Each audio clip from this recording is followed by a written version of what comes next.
चार success point में आपका स्वागत है। कक्षा 10 का जो राष्ट्रीय अर्थव्यवस्था की जीवन रेखाएं शेखावाटी वाली पीडीएफ से हम डिस्कस करने वाले हैं। तो 3 अंक का कुल पाठ है। पहला प्रश्न है, निम्न में से कौन सा राज्य हजीरा विजयपुर जगदीशपुर पाइपलाइन से नहीं जुड़ा हुआ है? तो कौन सा? महाराष्ट्र। तो तीनों राज्य ध्यान रखने, ये तीनों जुड़े हुए हैं। नेक्स्ट क्वेश्चन है, निम्न में से परिवहन का कौन सा साधन वाहनांतरण हानियों तथा देरी को घटाता है? तो कौन सा है? पाइपलाइन। ठीक। भारत के पश्चिमी तट पर स्थित कौन सा बंदरगाह है? कांडला।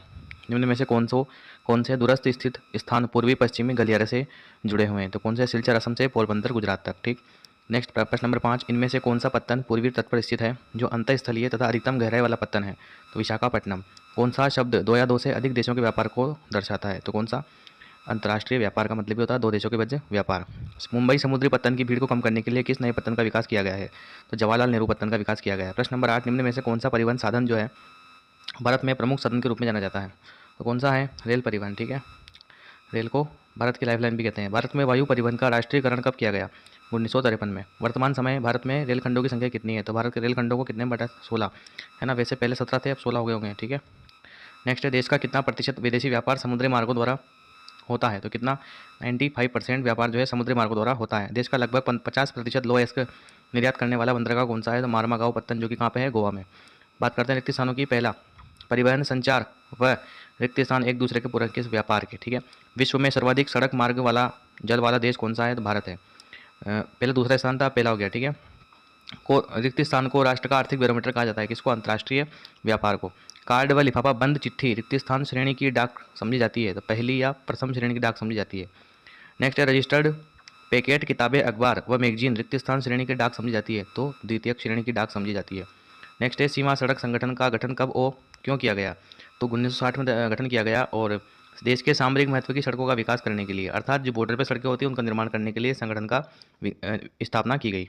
विश्व की सबसे लंबी राजमार्ग सुरंग कौन सी है? अटल टनल, जिसकी लंबाई है 9.02 किलोमीटर, जो हिमालय की पीर पंजाल पर्वतमाला में स्थित है।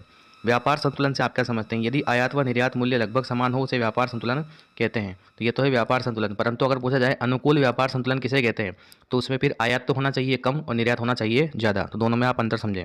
पूर्व पश्चिम गलियारा से आप क्या समझते हैं?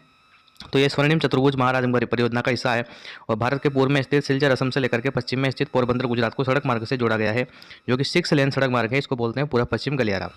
इसी के तहत स्वर्णिम चतुर्भुज महाराजमार्ग परियोजना के तहत उत्तर दक्षिण गलियारा भी प्रस्तावित है, जो कि भारत के उत्तर में श्रीनगर से लेकर के भारत के दक्षिण में स्थित कन्याकुमारी तमिलनाडु को सड़क मार्ग से जोड़ा गया है। ठीक है। भारत की समुद्री तट रेखा पर प्रमुख व मध्यम पत्तनों की संख्या कितनी है? तो 12 तो प्रमुख पत्तन है और 200 मध्यम व छोटे पत्तन है। भारत का सबसे बड़ा राष्ट्रीय राजमार्ग कौन सा व किन स्थानों को जोड़ता है? तो भारत का सबसे बड़ा राष्ट्रीय राजमार्ग है 07 और ये वाराणसी से कन्याकुमारी को जोड़ता है, ये भी आप ध्यान रखें। नेक्स्ट है, देश की पहली रेलगाड़ी कब व कहाँ चलाई गई? तो 1853 में मुंबई से थाने के बीच में चलाई गई, 34 किलोमीटर इसको चलाया गया था।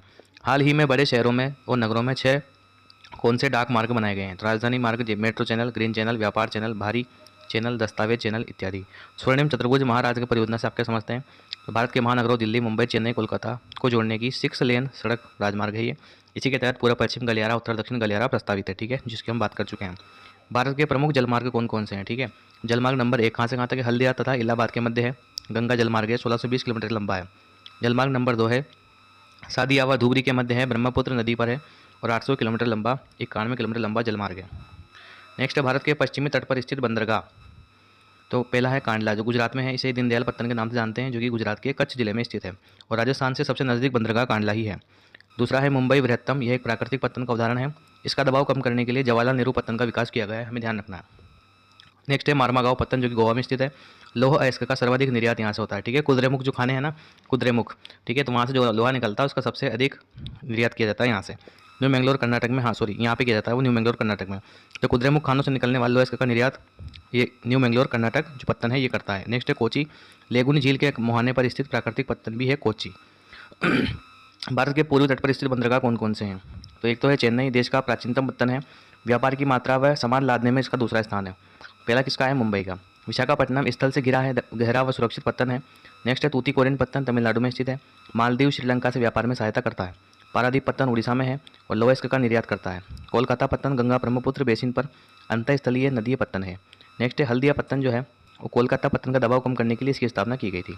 तो ये तो थे अपने पूर्वी तट पर स्थित पत्तन और ये थे पश्चिमी तट पर स्थित पत्तन। अब पूर्वी तट और पश्चिमी तट किसे कहते हैं, तो इसे मालूम भारत का नीचे का हिस्सा। तो ये वाला जो हिस्सा है इसको बोलते हैं पूर्वी तट, ठीक है, और ये वाला जो हिस्सा इसको बोलते हैं पश्चिमी तट। नेक्स्ट है सड़क परिवहन के दो प्रमुख महत्व लिखिए। घर घर सेवाएं उपलब्ध कराता है, डोर टू डोर, ठीक है, कम व्यक्तियों कम दूरी व कम वस्तुओं के परिवहन के उपयोगी है सड़क परिवहन। पाइपलाइन का परिवहन क्या है, कच्चा तेल, पेट्रोलियम उत्पाद, प्राकृतिक गैस, दूध का उत्पादन स्थान से औद्योगिक क्षेत्रों तक पाइपलाइन द्वारा पहुंचाना। तो ये एक महंगा साधन है, परंतु इसकी मेंटेनेंस कॉस्ट कम आती है, मतलब एक बार लगाने के पश्चात लंबे समय तक ये चलता है। सीमांत सड़कों का महत्व बताइए। दुर्गम क्षेत्रों तक अधिगम्यता बढ़ाकर इसके आर्थिक विकास में सहायक है। कौन सी? सीमांत सड़कें। तो इस प्रकार से इस पाठ से संबंधित महत्वपूर्ण हमने प्रश्नों को डिस्कस किया। आशा करता हूँ वीडियो आपको पसंद आया होगा। मिलते हैं नेक्स्ट वीडियो में। धन्यवाद।